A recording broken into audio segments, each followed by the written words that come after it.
Yeah, so welcome everyone. I hope we got a few minutes to ingather ourselves with the mantra. So, just before we start reading today, let us take a moment of silence again to just bring our mind fully in the here and now, in the body, and invoking Mother's and Sri Aurobindo's presence.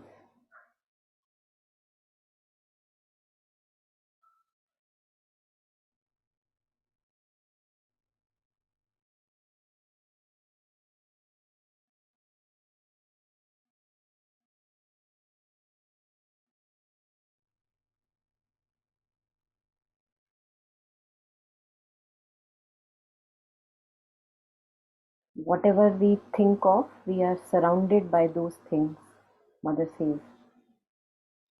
So if we think of Mother, Sri Aurobindo, whoever we resonate with, the divine forms, so many, then we are always surrounded, protected by their grace.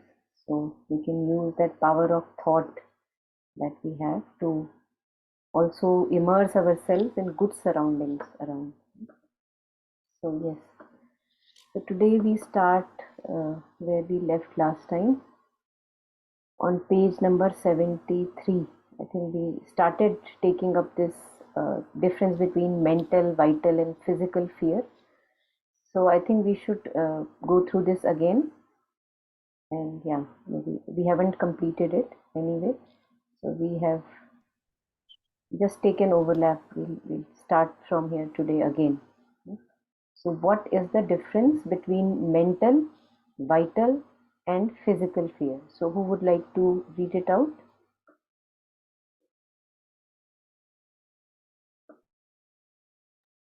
Yes, I will start.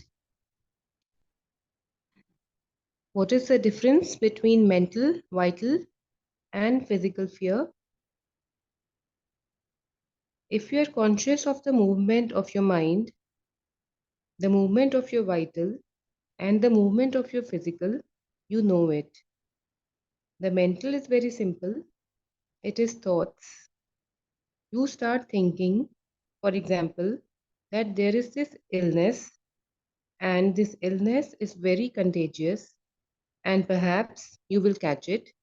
And if you catch it, it will be horrible, terrible. And what is to be done to keep from catching it? And so the mind begins to tremble.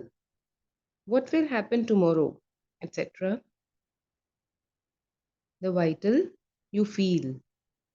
You feel it is in your sensations. All at once, you feel hot, you feel cold, you perspire, or all kinds of unpleasant things happen. And then you feel your heart beating fast, and suddenly you have fever, and then the circulation stops and you become cold. Yeah, we'll take a pause here. Thank you. Yeah.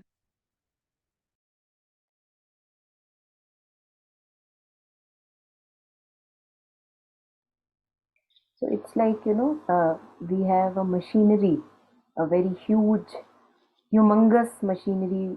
Imagine we have, and lots of little pieces, parts, screws. This piece is doing that thing, that piece is doing that thing.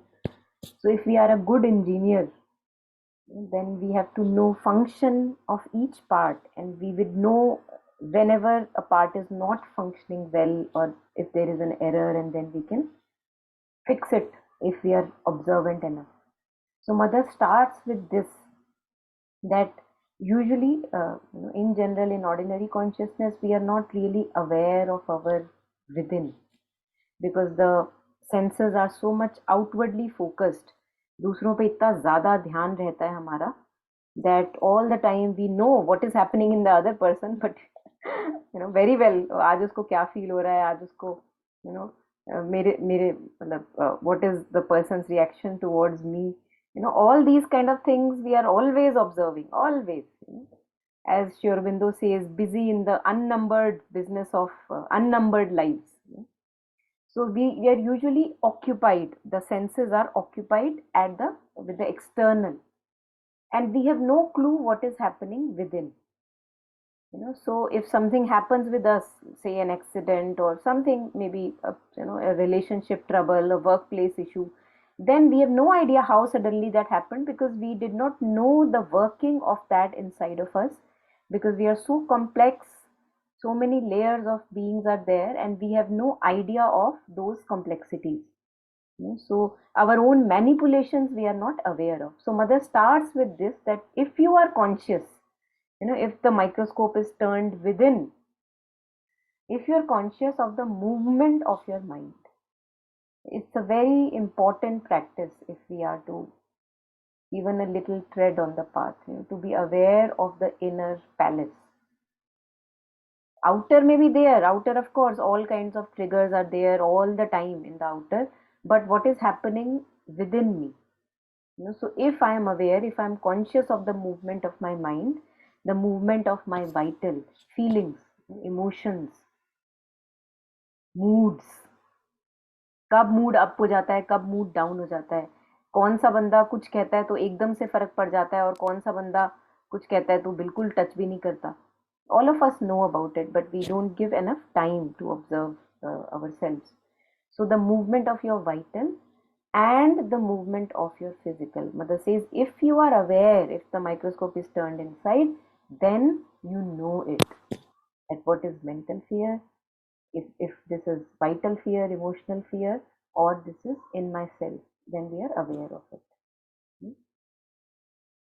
Usually we are not home, we are not mindful of things happening in us, and that's why we have no idea whether this is mental fear, shall I call it vital fear. First of all, we don't even know that we have these classifications in us. It's thanks to Mother and Sri Aurobindo to put it so clearly for us that this is the instrument and this is the classification, and then we can look at it. Yeah. So anything here, anyone?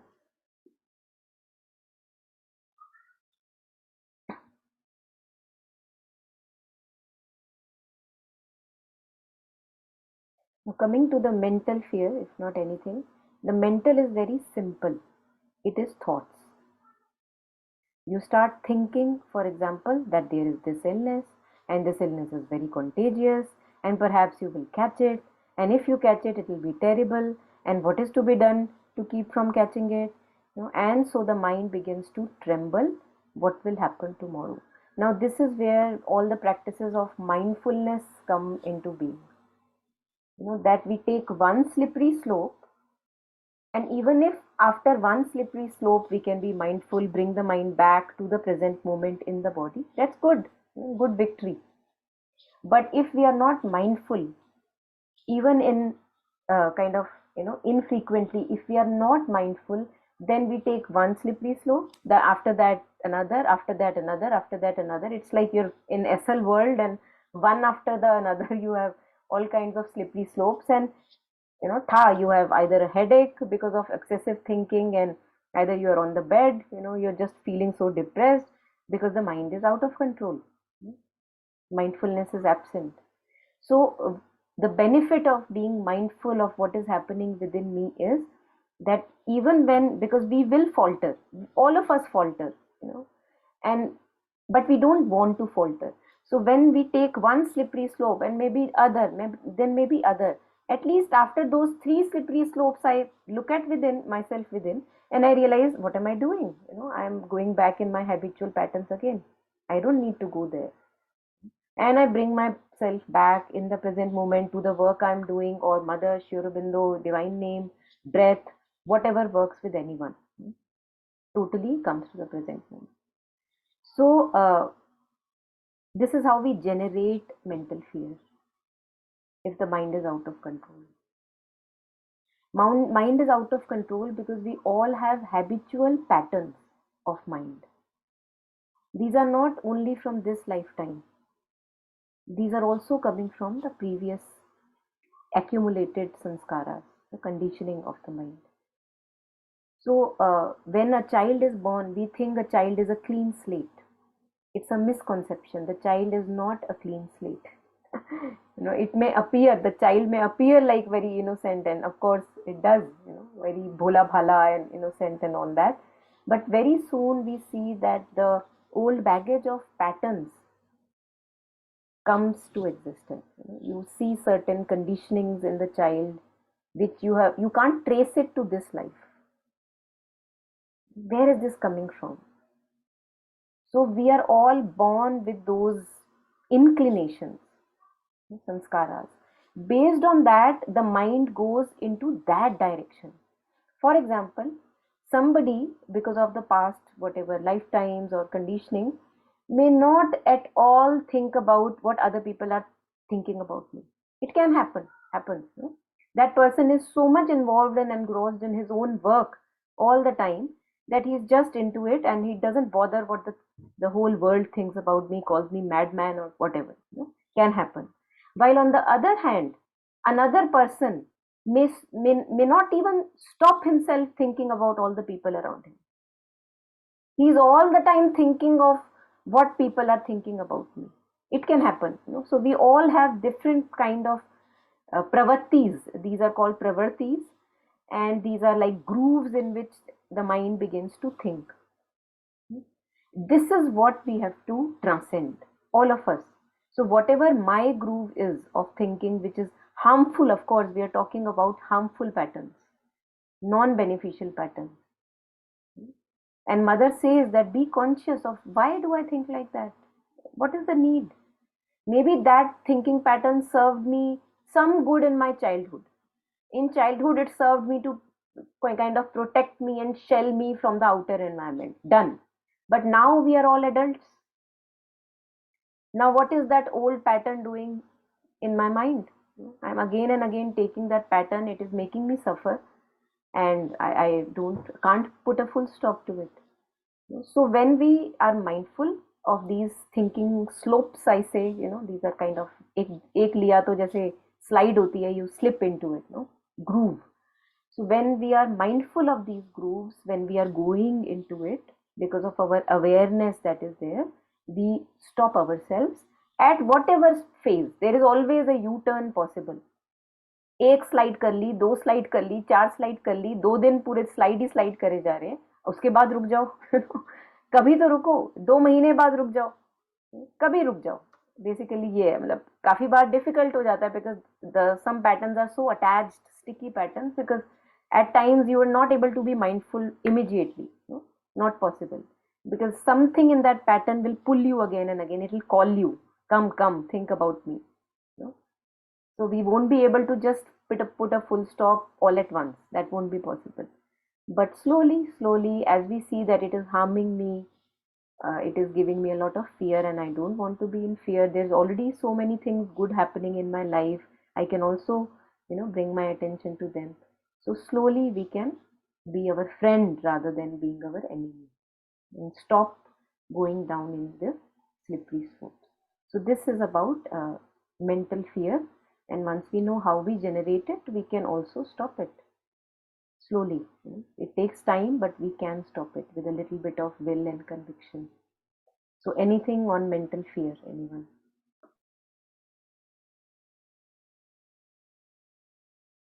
I feel we like not everyone, but most of us have this head, the voice in the head. But when what you're talking about, that's why it is actually a blessing for people who it turns out to be a blessing to have a mental illness, because that is the time when you can actually face that voice in the head, because now it is creating so much trouble that you cannot live with it. But otherwise, normal, so called, that we identify as normal people, they also have it. But if you tell, you have a voice in the head, they won't say what you're talking about. There's no voice. This It's so natural to them, as if it's become the normal, their normal being, their normal default way of functioning. But once the psychiatrists say that you are diagnosed with depression, or this is anxiety syndrome, now I don't think so everybody can say I'm anxiety free. There will be a moments of anxiety, but we don't realize that there is anxiety. But when there is a syndrome that's attached to that anxiety, you actually become aware of it. You start taking therapy, to doing this and that, but at least you get aware. How much you can control or not, that's separate. That is why it is said that people who have these, who actually can be a blessing for them. And for me as well, that I've seen, I was very interested. All the masters, most of them, when you read the history, they actually went through a period of depression in their lives to actually go to a higher awakening. Of course, different type. This is not the same, but it. So yeah. So I mean, even if we can take these, these challenges as opportunities to know our mind and how it functions. Yes, sometimes.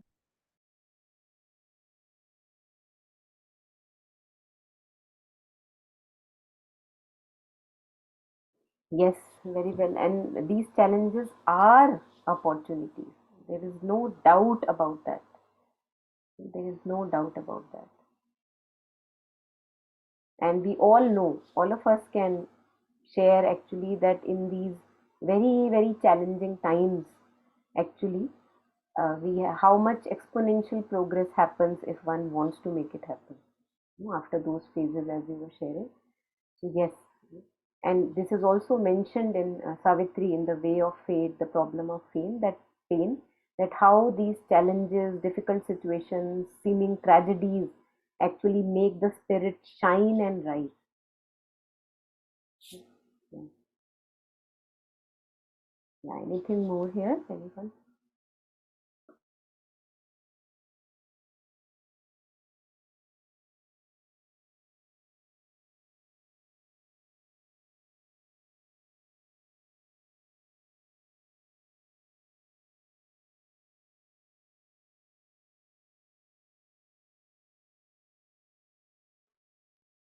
Okay, so I think then we can take up vital fear. So all of us can now maybe become more conscious. Some of us may already be practicing it, more conscious of what is happening in the mind. Okay, so this is about the mind domain. So just talking about the mind, that what am I thinking all the time? Is it necessary, not necessary? Most of the things are actually not necessary.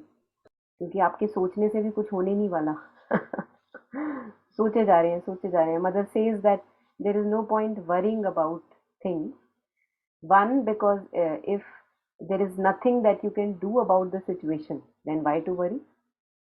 And then if you can do something about the situation, then rather than worrying, better do something about the situation.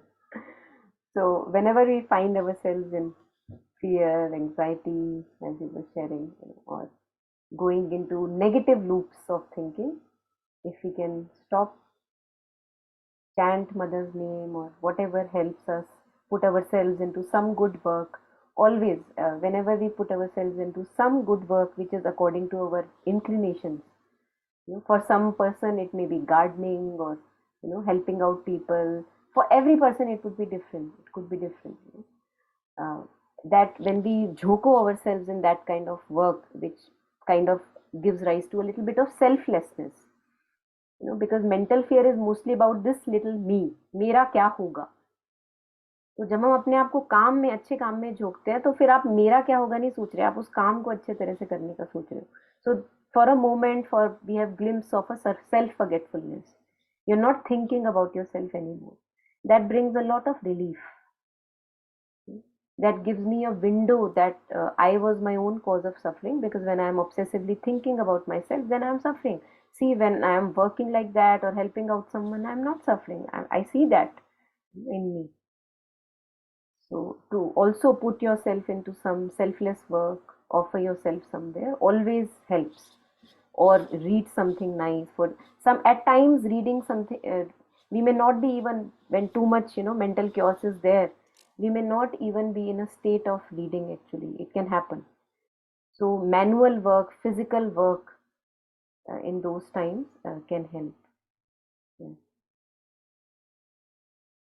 झाड़ू लगा लिया, पोछा लगा लिया, these kind of things very very helpful. कुछ sort कर लिया, अपना cupboard sort कर लिया, very helpful things.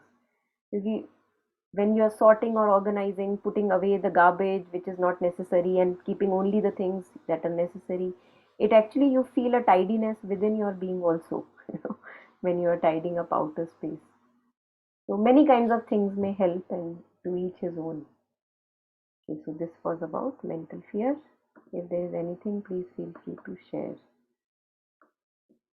Okay. Now then we go to the vital fear. So vital is referring to that part of our being which is the energetic part. Also, it gives us enthusiasm, but it is the same part that gives us also depression. So it can take us high or it can give us a low. Moods are because of this vital energy, the vital presence, the vital being. So the vital, you feel, it's about feelings, emotions. You feel it in your sensations. All at once you feel hot, you feel cold. Because of that emotional disturbance, we can start sweating. We see it in interviews many a times. If you have ever given a first interview when you were not very confident, a little bit nervous, हाथ में पसीना आने लग जाता है, these kind of things. Or maybe if you are meeting somebody who maybe is your future partner or whatever, at times it can happen to some people that they begin to tremble or in that, because it's the feeling part. So you feel hot, you feel cold, you perspire, or all kinds of unpleasant things happen when there is vital fear, which is coming from the feeling, emotions, and the energetic body. And then you feel your heart beating fast. Again, all of us may have observed it, that when we are meeting somebody who say we adore and whatever, or maybe we are afraid of, then the moment there is an interaction, we feel like tha tha tha tha tha, the heart is beating fast, like as if what will happen. Happens also in interviews of all sorts. And again, in the beginning, later on, after we have given many interviews, we may have become confident enough, but happens.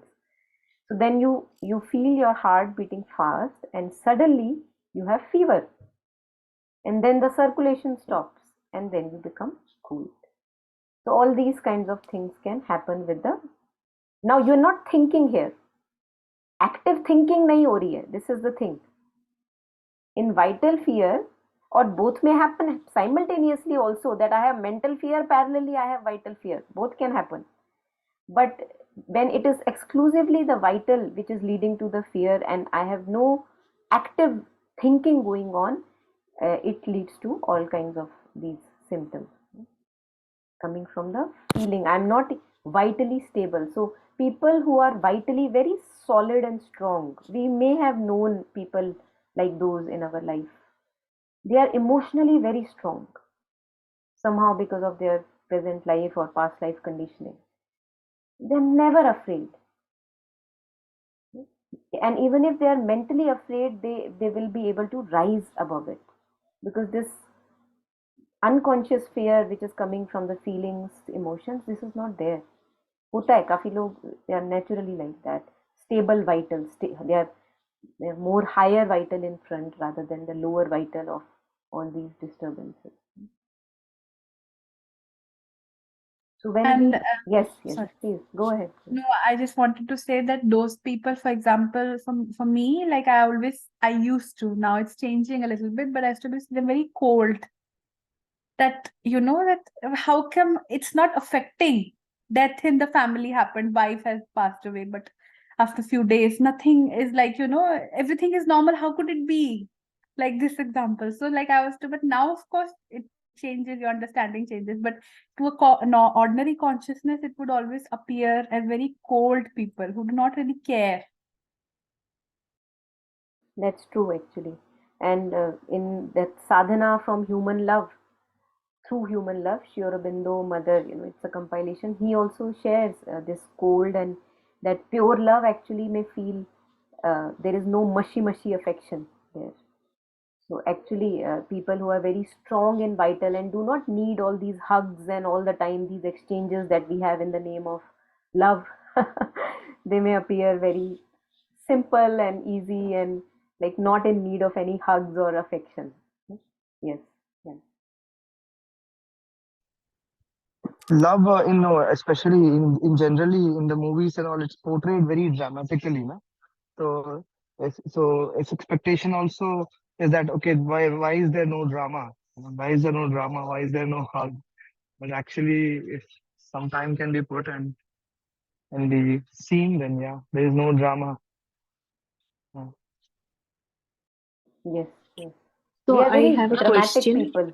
Yes, yes, please, Priya, go ahead. Yeah, I like actually when you're saying like this, like I see my son like this, like he's more very like he, and as you said, like even if there are something, it is from his mind that comes, and not through the emotions. But for me or my husband, I've seen it, now it's changing for me. I've also been observing him, and I've seen that, that, and also through all these studies and all that, seeing how, but but I also see that inner he has that compassion, um, that empathy towards other, all that is there. But from an outer perspective, like nobody would be able to see that. Like it's just that even for me, it's just the past 5 years I've been closely working and I slowed down, I could understand that part. So I'm just wondering, for such kind of kids, we don't need to say that you should show emotion, you should show, so how do we deal that kind of a thing to live with, because the normal family kind of people, नहीं I'm देखो ना, wondering. मतलब उसको गिराने से अच्छा खुद उठ जाओ, है ना? Correct. But what if the others, like say for example, like even his dad, I don't know, and many others in the families might think he's like growing now, he's 18. um so I'm just like, this is just a, because it's been in my, consciousness for some time. Hmm. And We yeah, need so we need such kind of generation now. See, this is a that's change now of I generation. understand. Yes, yes. Yeah, true. We need such people now. They have a mission to fulfill. That's why we see this generation change. And they may disappoint parents, Correct. but it's It's a true. Like, good kind of yeah, disappointment. because that's actually elevating us Yeah, as exactly. yeah. Earlier I was not thinking that way, but now I do really see that he is actually helping me. Earlier I thought I have to help him. Right, this is Beautiful, a big change. Yeah, beautiful. So that's how, but that's the true purpose of actually the next generations. हम क्या करते हैं, हम we actually pull back the next generations to our generation कि अरे तू हमारे जैसा क्यों correct. नहीं है, right? While the next generation is specifically there so that actually, as you rightly said, you hold their hand and allow you also to transcend something that you were not able to transcend, because they have the power. Mm. Or and it's very difficult, so endure that pain that comes along with this Mm. transcending. Endure it. When we are Yeah. leaving the older self, it gives us pain. Why? The things I have seen, so many people, including at times my relatives, parents, kind of uh, lamenting कि वो पुराने दिन नहीं रहे. Mm. पुराने, अब लोग वैसे नहीं होते. अब लोग बड़े ट्रुथफुल होते हैं actually. The present generation is very truthful. अगर उसको नहीं हक करना, वो बोल Yeah, देगी very भैया true. माफ करो, नहीं हक करना. True, very true. Yeah. Yeah. Yeah, she said there is no need for them. Like, no, there is no, they've really evolved. Like, yeah, that's something really, yeah. But sometimes I do feel when like I live in France right now, so here it's okay. And I have a feeling that's also a reason he could get this, imbibe that beauty of thing, because he still holds that Indian seed, and like that root is there. And, but there is that individuality which has grown, and that mental development has happened. But when we go back to India, right, like sometimes I feel he doesn't talk much just for the sake of talking. He doesn't talk about others. He's not interested in others' lives. Lot of things, but so I kind of feel maybe he should bring a balance of emotions, or what is it kind of a thing. So, Think yeah, about it. All these things yeah. that you said, even if you logically think about it, being interested in other people's lives, pick this up. What has it given us apart from disappointment and pain? Yeah, yes, it's true. Why would you wish that for your child? Think about it. I Yeah, would not. I don't wish, but I'm just getting like he should not be, alienated from the family circle. Yeah, So kind of a thing is what coming. Maybe it's yeah. coming from my own that vital, lower vital space or somewhere. And Maybe it's also a from our actually old conditioning, because condition. earlier Yeah, we used to have, absolutely. nowadays there is this concept of soul families coming up rather Correct. than blood families, which used to be Yeah, that's earlier. true. Because see, earlier we had large blood families. Very true. Present day situation, only one child, two children, that's it. And they too, because of westernization, don't want to interact much, as you said, with their relatives. Fine, Mhm. right? But then it's not that they are not connected with people. They Correct. may not Yeah. be connected with relatives, they may not resonate with relatives that much, but they may have their soul connections, they have heart connections. Mhm. What matters is that we feel, as you said, that he has compassion, he has empathy, he connects inwardly. That's most important, that his heart is open. It Mhm. doesn't matter whether he connects with his blood relatives or not. I personally have never resonated much with my blood relatives, but I know so many people all over the world. So how does it Mhm. matter? Yeah, got it. Yeah. And the other thing, if you pick up, like just to observe it and dissect it, talking unnecessarily with people just for the sake of it, what good does it bring?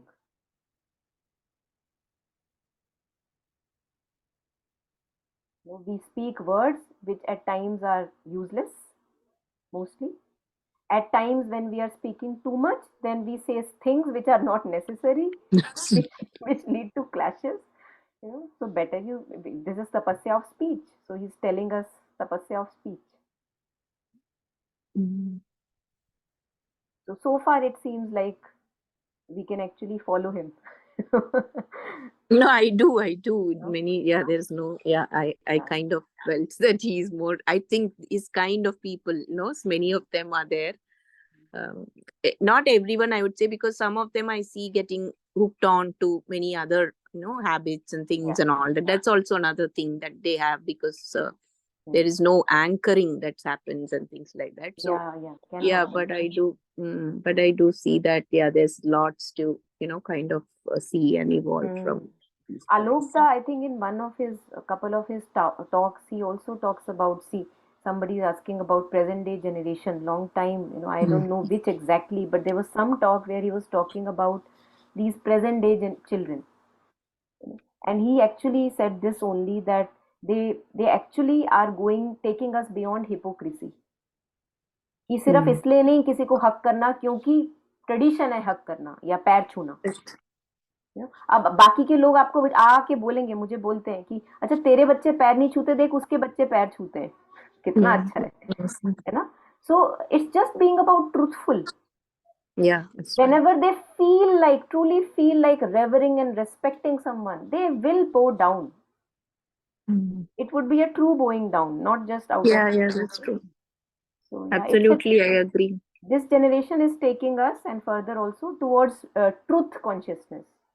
So this is Mm. a very good happening through next generation that is happening. Mhm. Yeah, it's painful at times, but we have to endure. Mm. Yeah. Yeah, Thanks, in thanks. Hmm.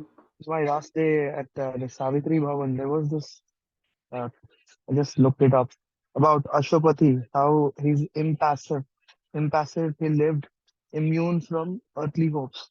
So, from what Priyaji is sharing, her son is many steps ahead because that's where the immunity needs to be rise, right, from all these hopes and desires. And that's why all these sessions I attend, because I also want to, everyone, we all want to be immune from those Mm. expectations and just do what is absolutely necessary. Yeah, indeed. I had some 5, 6 years back. I'd asked Alokda, like, how do I raise my son? Like, he's just getting in the teens and we've been having some personal issues. So he said the only thing is you can just pray to the mother. And I think from then, after a couple of years, I understood it's actually through him I am actually, evolving. Maybe all this has happened through, his soul. So yeah, yeah, as you said, he live very minimalistically. Like he's not, interested in buying things, lot of things. We have to ask him. Birthday celebrations, many things like this, right? Like where we were used to many. So we have to break these conditions right now and as you said, like, yeah, we have to, it was painful, but now it's kind of, joyful also, because when you also understand that, yeah, these are really, something which we had been taking through from that emotions, that, yeah. Yeah, thanks. Yeah, this actually really helped me a bit. Yeah. Thank you also for bringing it up. See, things are painful. For example, any life experience. It is painful for me, I have seen for myself. It is painful for me only so far as I don't actually take the learning from that experience. When I'm tying myself to the stubbornness of the past. है ना? When we are ready to take up the new and become the new, and know that okay, this experience is painful for me because it wants me to leave something from my old which I am not ready to leave. बच्चा ये पकड़ा हुआ है खिलौना, वो नहीं छोड़ रहा, नहीं छोड़ रहा, और भगवान को पता है कि वो छोड़ने के लिए अब तैयार है. तभी वो सिचुएशन आई है सामने कि अब वो तुम छोड़ने के लिए तैयार हो तो छोड़ दो. जैसे ही आपने छोड़ा और कुछ नया पकड़ा, we see that our pain also sublimates. We are not in pain, as you rightly said yourself only, that now it is not painful. Earlier it used to be more painful. Because when we are ready to learn what the next generation is ready to give us, then there is full adaptability and there is no pain. Yeah. There was just on this, I reminded, I'm not a mother yet, so I can't really comment on it, but definitely I've seen, even in normal, like human relationships, suffering emerges from ownership. If I see myself, this is my husband, or this is my mother, or my children, and if that sense of ownership starts to go away. Now, for example, if I'll have children, I have an aspiration that, may I raise them not that they belong to me, but they belong to the divine mother, universe. And may every act comes from that. I know very hard, but like that. And that's something only mother mentioned Alokda. In one of his talks, he mentioned so beautifully about this that, he's a psychiatrist, and there was this child who came, parents brought him, he was very hyperactive, very hard it was for the parents, and mother was really traumatized, and he was speaking to Alokda that we've tried so many medication, this is not going away, I don't know what to do. So Alokda said, okay, of course they were also the devotees and had spiritual opening, and they said, tell me, if this child was your brother's child, would you have taken care like how you're taking care of him? The mother said, yes, of course. Would you have suffered as much as you're suffering now? And she said, she thought for a while and she said no. And she said, that's it. That's what you have to do. Look how much it took away from you. Just thinking that, that's not your child. So why don't you just give it, like as Pia said, in the same thing he said to her, that why don't you give him to the divine mother? Go to the Samadhi, bow down and say, mother, this is your child, I give it to you, you take care. And see, the suffering will disappear, even the situation will not change. And that was so beautiful for everything, like the ownership that this is mine. And it's so hard, as you said. But once you start letting it go, it's so beautiful. Like this chest empowers, and you can really truly be present. So yeah, just from that I thought.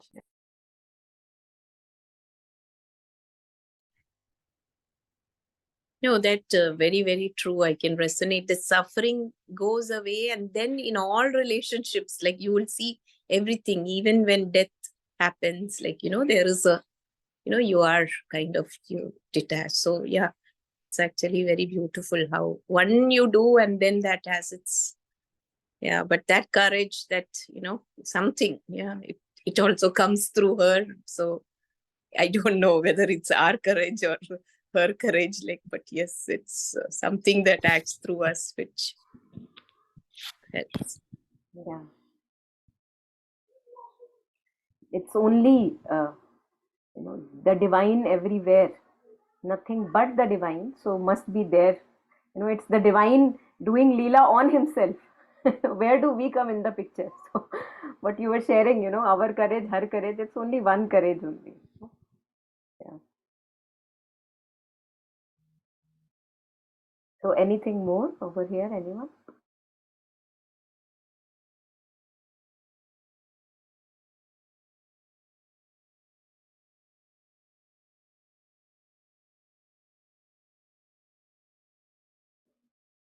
Okay, so we have transcended mental fear, vital fear. Now we come to physical fear. Okay. So again, remembering to be conscious of these movements whenever we are having these, so that we have the ability to step back and be the awareness looking at the fear and not follow the dictates of the fear. So then Mother talks about the physical fear. If anyone wants to read, I think we had, of course, taken up this, but I'm just taking up in detail. So anyone who would like to read the physical fear, please go ahead. I would like to read it. Yeah. Physically, well, when you no longer have the other two fears, you can become aware of the physical fears.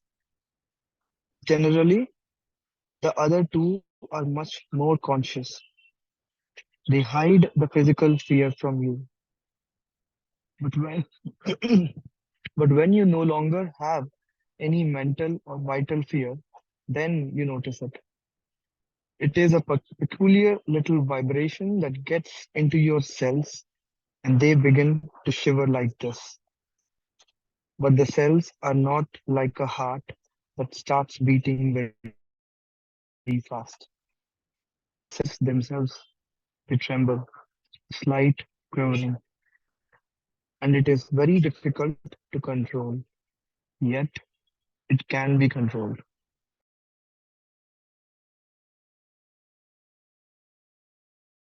Yeah, thank you. So this, I think, again, I'm remembering that we had touched upon it earlier. That when, for example, if there is a sound of an AC or vehicles or background noise is there, and when at the night time there is all quiet, then we become available to the subtle noises which are around. So the physical fear is like that. But first we have to work on the mental and vital layers so that I can be available whether there is any physical fear. There must be, of course, we all must have some or other degree of physical fear, but then we can begin to then work upon it. Because if I'm not even conscious of it because of the background noise of mental and vital fear, too much crowding there, then I can't work on it.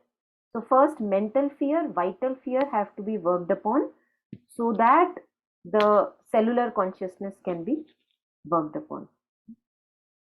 Okay. So I think right now we won't go into much detail here because all of us, I am including myself, we know that we have lots of work to be done in the mental and vital zones first. And mother says that we should actually go step by step. So mother says that don't try to be an angel in the body if you are not already an angel in the mind and the feelings. So mind and the vital, since they are approachable easily, we can look at the thoughts, we can see what is happening, we can look at the feelings, we can see, okay, I'm sad today, I'm happy today. These are easy things to perceive, to kind of be aware of. So we work on them and then we try to work on the body cellular consciousness, in the physical consciousness, on which of course we have so much of help from the mother herself who worked on the cellular consciousness. So,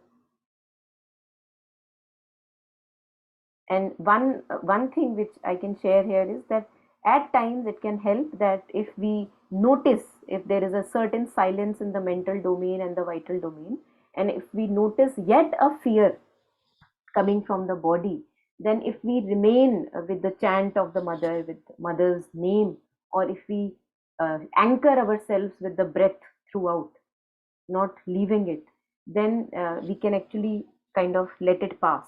That, and mother also says to inject faith into the cells. Whenever we have the feeling of fear in the body, then mother says inject and keep injecting faith in the cells, because of past conditioning of lives and eons and centuries, they have lost that faith in divine certitude. They have lost it. So that is what needs to be worked upon. So those of us who may be interested, they can already, according to mother's suggestion, they can work on injecting faith into the cells. So when we are lying down and we look into our body and it's like close our eyes and we feel the body, we feel, say, for example, mother everywhere in the body and the body full of mother's presence. Many, of course, many visualizations we can use. So one can work upon it parallelly. Good use of time. So anything here, anyone, before we move ahead?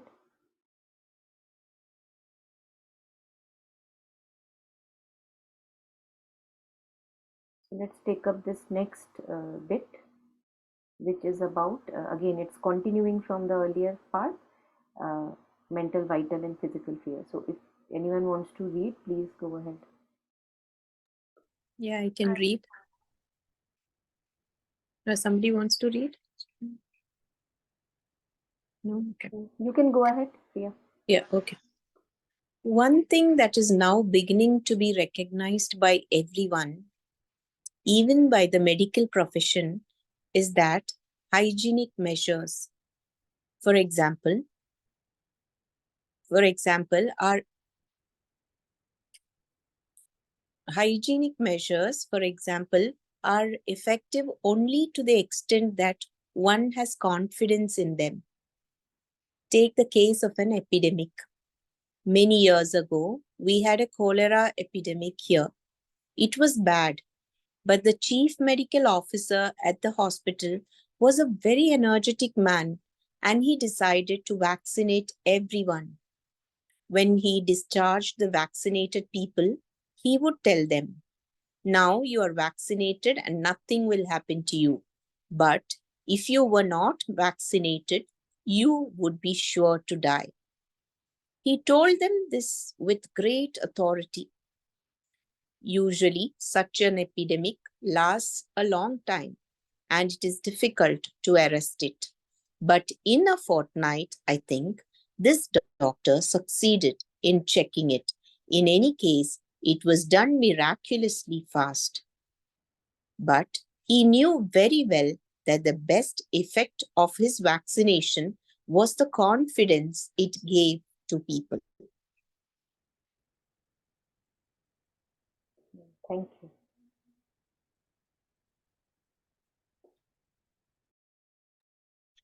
It almost feels like he didn't even vaccinate them, just told them this. And that was enough because that normally is the case. Very much possible, yes. ये ऐसा होता है ना, many a times we see, if we look at our past, when we were children, we used to go some doctor uncle और doctor aunty, है ना, जिसपे हमें बहुत फेथ हो जाता है कि हाँ ये तो हमेशा अच्छी दवाई देते हैं, इससे मैं ठीक हो जाता हूँ. So many a times we know that works. One friend of mine, he used to actually, whenever he would have a slight feeling of that, okay, I'm getting sick now, he would take a protein shake the first thing in the morning, and he knew that I will be well.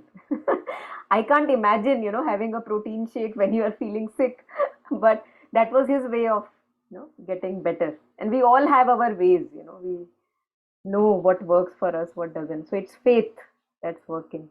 Yeah, anything here, anyone?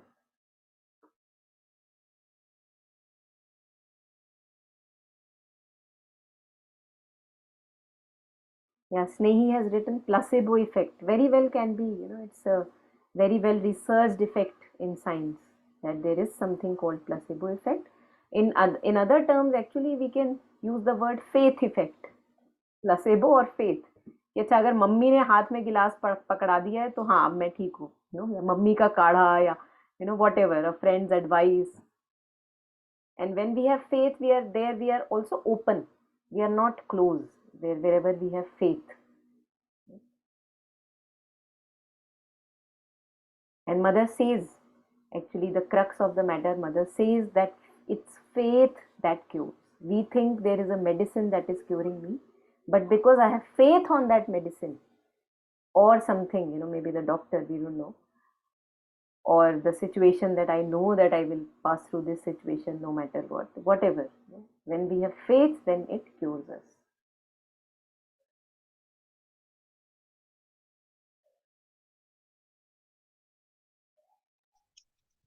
During COVID, Hmm. I was in I was in Canada, and my office, like my company's requirement was that I had to get 2 doses of vaccine, like many companies. So I ended up getting it because I had to, get them that QR code or whatever they wanted. So then I spoke with my uncle in India, my Nirakar uncle, and he said the first thing he said was, "Do not take vaccine." I said, "Uncle, मेरा तो हो गया because of my company requirement." And he said, "Okay, now that you're injected something external, now your cells will not do the function that they could normally do." And he did not take any vaccine. And during that time only, he was doing this India trip of Sri Aurobindo's Janmabhoomi to Tappabhoomi, and he visited all the places during extreme pandemic, and he not even fever he got. He's saying that your cells, your body has the capacity, and if you put all these external things into it, then you will only make them weak. Like, it's very hard for me to comprehend that, because I एक थोड़ा सा बुखार आ गया तो medicine दे देते हैं, झंडू balm लगा देते हैं, बहुत सारा कुछ कुछ करते हैं। तो for him, he's been like that since the beginning. But again, I'm not saying it's impossible, but this truth is this truth is absolutely true. So practice can be done. Yeah.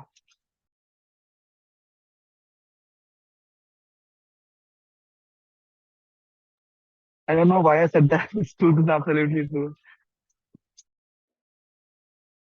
Truth must be absolutely true. Yeah, Snehi says even slight fever causes us to panic. Yeah, at times, yes.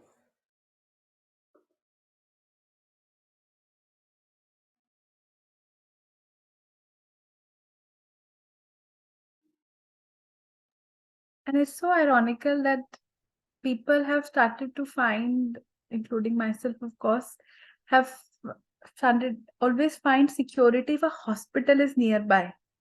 They're so, even before buying a house, there's this criteria, acha hospital aspas should be there.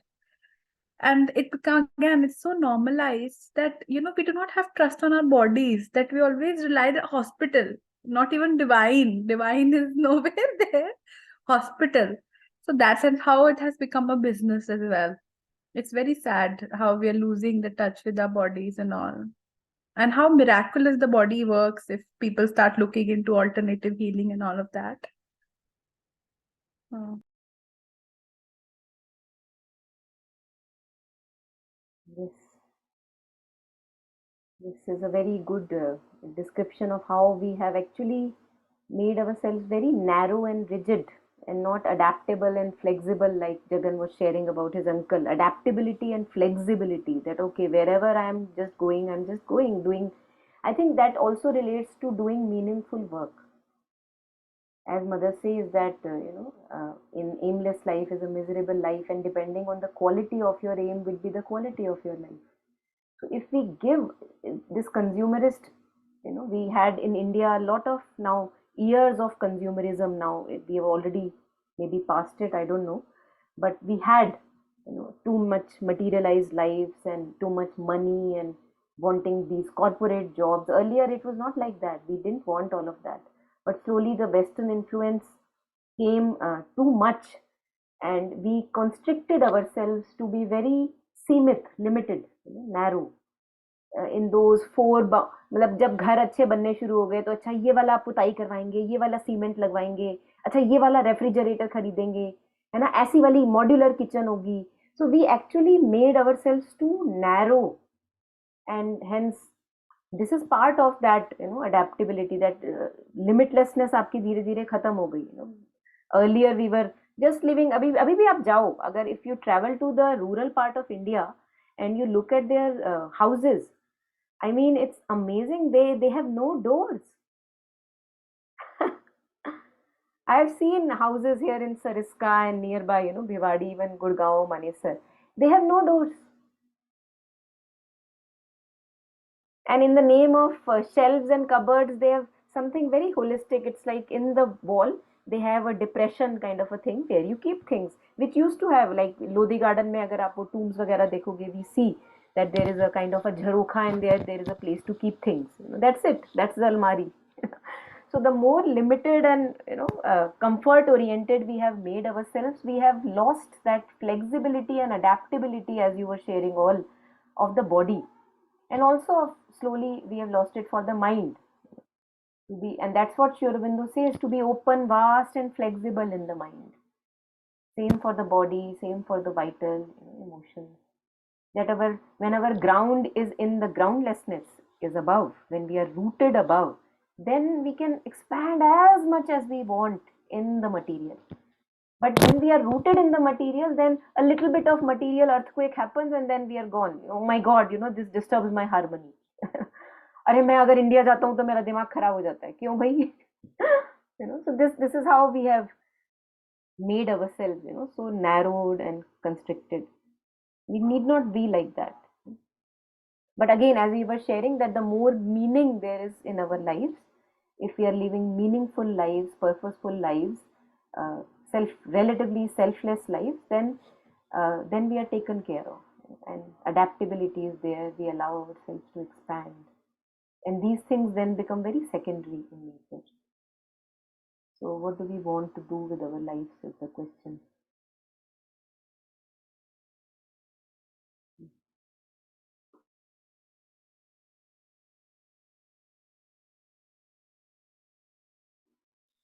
Yeah, so Snehi has written so many blood checks, yeah, and diagnostics checks have become like a in vogue thing.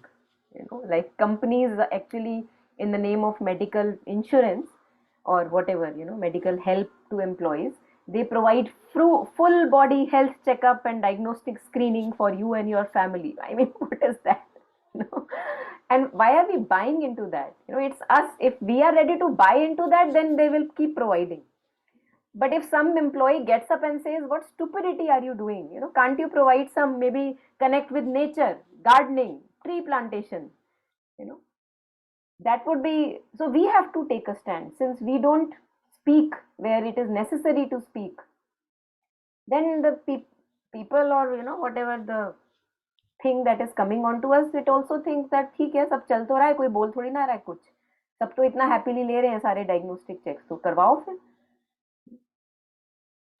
I wanted to ask you, Monica, I Yeah. was really fascinated by like one of the interviews I heard of you where you mentioned that after your treatment of the cancer, you never went for any checkups, which is very, because like that's thing that people are always very particular after this thing. They're very, this thing every 6 months you have to get it checked and all of that. So I mean, just on that, I just wanted to ask you about it. Like what gave you that certitude that you don't need any checks? So I think Arpit has written, which relates to it. So I'll just read it out. He says, talks about an aphorism by Sri Aurobindo, where he says, I would rather die and have done with it than spend life in defending myself against a phantasmal siege of microbes. If that is to be barbarous and unenlightened, I embrace gladly my Cimmerian darkness. So I think maybe it gives the answer actually. That I would actually rather die if I have to go every day or every month to the hospital. Actually, maybe it's actually just grace only that I got this confidence that if I put myself in meaningful life, then the divine takes care of me. When you are not living for yourself, then it is up to the divine whether to keep the divine servant or not to keep the divine servant. If he wants to take me away, happy to go away, right away. But I don't want to live such a life where every month, in the name of fear from the disease, I have to. I just, also told myself that I would be now more conscious of all the raw material poisonous that I keep generating within. So why not be more conscious? Why to just keep lazing around and keep going to all these, tests? And I am ready for everything. Like if today something happens and I have to go to the hospital again, I have to go through that. If I have to go through, I have to go through. But I don't want to live in a perpetual fear. Rather than I changed my life a lot actually. That gave me the confidence that the divine will take care of the divine child. We are all children of the divine, and the divine knows better. So if there is anything to happen, I will go through it just like I went through earlier. but I won't just succumb to all these, the fear of being in scans again and again, which actually does more harm. It feels makes you feel ill all the time, that oh my god, something is wrong. Yeah. So that's a little bit about it. But thank you, Arpit, for putting it so nail on the head. Anything more here? Anyone?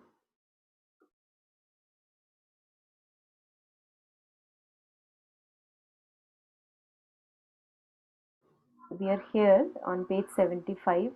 There is still two paragraphs which I suggest that we take next time.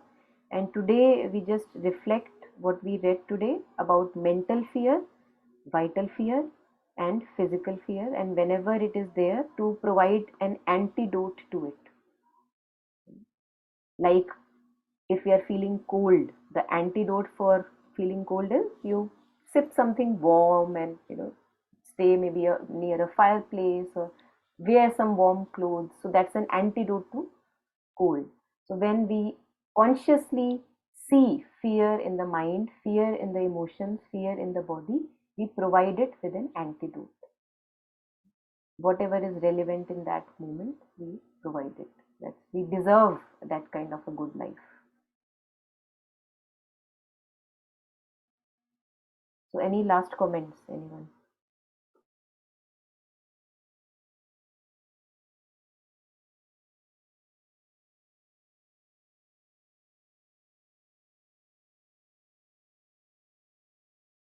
Okay, so then let's take a last moment of silence before we end to share, dedicate all this merit to everyone, near, far, all the sentient beings, creatures.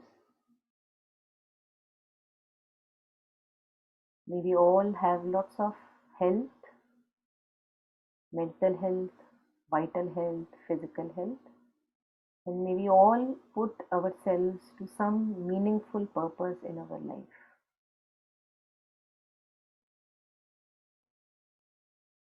May we all have meaningful and inwardly rich lives.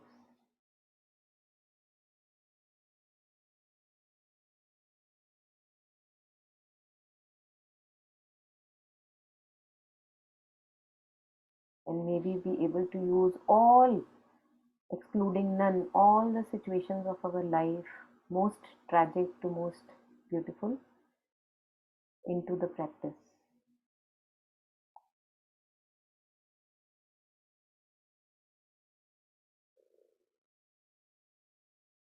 Nothing can go wrong when we are always in the lap of divine. We can always, always rise.